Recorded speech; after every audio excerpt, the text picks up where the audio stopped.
Good evening, students. Our today's topic is Comprehensive Environmental Pollution Index, that is also known as CEPI score. Okay, so what is CEPI score? Comprehensive Environmental Pollution Index. You have to learn this full form. Okay, this is very important from your exam point of view.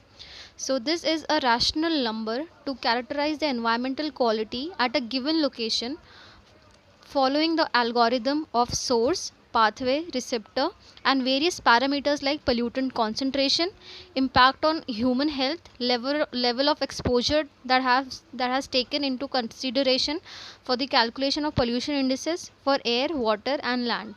In simple words, जैसे हम लोगों ने air quality index पढ़ा था या water quality index हमने पढ़ा था, तो उसमें बेसिकली हमने क्या करा था कि हमने अपने कॉम्प्लेक्स डेटा को एक नंबर के फॉर्म में या कलर के फॉर्म में ले आए थे, जस्ट बिकॉज ताकि हमारा डेटा लेमन मतलब किसी भी नॉर्मल आदमी को समझ आ सके। इसीलिए हमने क्या करा था, अपने कॉम्प्लेक्स डेटा को जो भी हमारे जैसे एयर में था कि कॉन्सेंट्रेशन थी, तो हमने उस पूरी कॉन्सेंट्रेशन को का एक नंबर निकाला था और उसको एक कलर कोडिंग दिया था, जिसकी वजह से एयर क्वालिटी किसी भी नॉर्मल इंसान को समझ आ सकती है। ठीक है, तो हमने उसमें एक नंबर दिया। सिमिलरली सेपी स्कोर में भी हम क्या करते हैं कि जैसे एयर क्वालिटी इंडेक्स में हमने सिर्फ एयर को कंसिडर करा, बट सेपी स्कोर जैसे कि कॉम्प्रिहेंसिव एनवायरमेंटल पोल्यूशन इंडेक्स है, तो इसमें हमने सारी चीज़ें ली कि इसमें हमने एयर भी लिया, वाटर भी लिया, लैंड भी लिया, और इसमें हमने सोर्स भी लिया, पाथवे भी लिया कि पोल्यूशन का क्या पाथवे है, रिसेप्टर क्या है, और वेरियस पैरामीटर्स कि पोल्यूटेंट की कॉन्सेंट्रेशन कितनी है,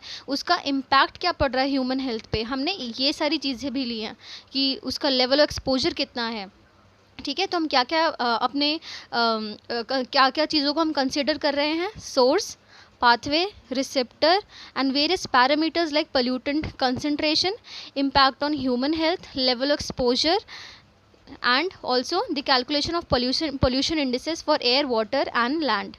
ठीक है, जबकि एयर क्वालिटी इंडेक्स और वाटर क्वालिटी इंडेक्स में हमने क्या बात करी थी, हमने सिर्फ एयर की बात करी थी, या वाटर क्वालिटी इंडेक्स में हम लोग सिर्फ वाटर की बात करते हैं। पर सेपी स्कोर में क्या है कि वो कॉम्प्रिहेंसिव है, तो हम सारी चीज़ों की बात कर रहे हैं। ठीक है, the present CEPI is intended to act as an early warning tool. It can help in categorizing the industrial clusters in terms of priority of planning needs for interventions. ठीक है, और सेपी स्कोर हम usually industrial clusters का निकालते हैं। Industrial clusters का मतलब एक इंडस्ट्री नहीं, इंडस्ट्रियल का जहाँ पे बहुत सारे इंडस्ट्रीज़ होते हैं, तो उस जगह का हम क्या निकालते हैं, सेपी स्कोर। ठीक है, अब यहाँ पे सेपी स्कोर्स लिखे हैं, उसका स्टेटस लिखा है, और उसके लिए हमें क्या मिटिगेशन मेजर्स या क्या करने पड़ेंगे वो लिखे हैं।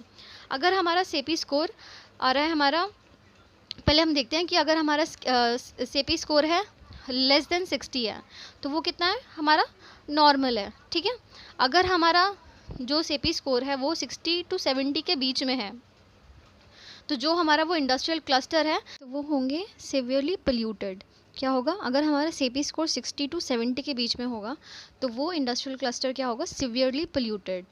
और मेजर्स क्या है उसके, surveillance and implementation of pollution control, कि कि उस क्लस्टर का हम क्या करेंगे, सर्वेलेंस करेंगे, और हम implementation of pollution control methods वहाँ पे पोल्यूशन कंट्रोल मेथड्स का वहाँ पे इम्प्लीमेंटेशन करेंगे। ओके, देन कम्स, अगर हमारा सेपी स्कोर है more than 70, so that will be termed as critically polluted. अब मेजर्स क्या हैं, detailed investigation and appropriate remedial action. ठीक है, कि वहाँ उस क्लस्टर की एकदम डिटेल्ड इन्वेस्टिगेशन होगी, और वहाँ पे appropriate remedial actions will take place. Okay, then is the central and the state pollution control board in collaboration with IIT Delhi has applied the CEPI for environmental assessment of 88 clusters across the country.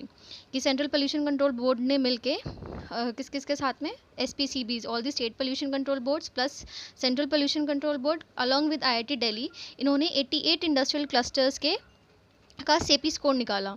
Okay, 43 such industrial clusters have CEPIs greater than 70. Out of the 83, 43 industrial clusters are there जहाँ पर जिसका CEPI score क्या है, that is more than 70. Okay, then on a scale of 0 to 100 have been identified as critically polluted, और जहाँ पे CEPI score हमारा more than 70 होगा, that will be termed as critically polluted. The effective implementation of the remedial action plan will help in pollution abatement and to restore the environmental quality of the respective industrial clusters and its sustainable use. ठीक है, जहाँ पे भी हमने देखा कि जिस भी इंडस्ट्रियल क्लस्टर में सेपी स्कोर ज़्यादा है तो वहाँ की क्या होगी, डिटेल्ड इन्वेस्टिगेशन होगी कि देखा जाएगा कि what all factors are leading to the pollution, leading to environmental degradation. ठीक है, in terms of air pollution, land pollution, water pollution. Okay, तो हर उस चीज़ को की डिटेल स्टडी करी जाएगी और उसके लिए रेमिडियल एक्शन लिया जाएगा. ठीक है. The polluted industrial clusters shall be further explored in order to define the spatial boundaries as well as the extent of the eco-geological damages. There are still some aspects that needs to be improved, that include consistency in pollution monitoring data, selection of sampling locations for environmental monitoring, and collection of the data on adverse impacts on the human population and other ecological features due to industrial pollution. ठीक है, ये जो है वो उसका way forward है कि इसके साथ साथ हम लोग और भी क्या चीज़ें कर सकते हैं. ठीक है. So that's all for today, and please make notes and keep revising.